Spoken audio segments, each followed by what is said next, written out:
Hey guys, welcome to From Game to 3D Part 2. For this video we're going to be trying out a different format. We'll be doing a time-lapse followed by an overview and discussion at the end.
So now you've made it to the end, now let's go through the overview and discussion part of this video.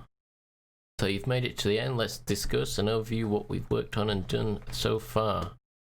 So as you can see from the time lapse, the first section we worked on was the left wall panel. In the video you can see I did a quick UV unwrap of the right wall panel before I started work on the left side. This makes it easier for me in the future when texturing, as I won't have to texture everything twice and they'll match each other's UV format. This also means the only new part that will need to be textured is the section where the windows are, right here. After finishing off the walls, we focused on the end point of the scene, that being the door and the back wall. Again, with the back wall, we used the usual symmetry tip, so we only had to model one half, and again, like in the game, we've kept this plain simple, just added a few extra pipes and a little box to make it a bit more interesting. After the door frame wall, we had the door. In the game, we can see this is just a flat model and everything is done via textures. However, I've added a few basic bits of geometry to work with, and then obviously we'll add a lot via the texturing process later on. And then finally onto the roof. It's a pretty basic shape, so there's not much going on here. However, you can tell with the pipes, I unwrapped them once I had one or two pipes done. The reason for this, it means essentially I only have to texture two pipes and it will apply to all of the meshes in the scene. Finally, I wanted to go back and look at the original concept image we took from the screenshot. As you can see, we've not changed much at all, very little, keeping it as close to the concept as possible whilst adding a little bit of extra detail to bring it more to life. As always, if you have any questions regarding anything you've seen in this episode, please let me know in the comments down below and I'll help out where I can. If you also have any feedback on the format of the videos, please let me know in the comments below and I'll try and work them in. Part 3 will be coming out this weekend, so remember to like and subscribe to make sure you catch that video when it's released.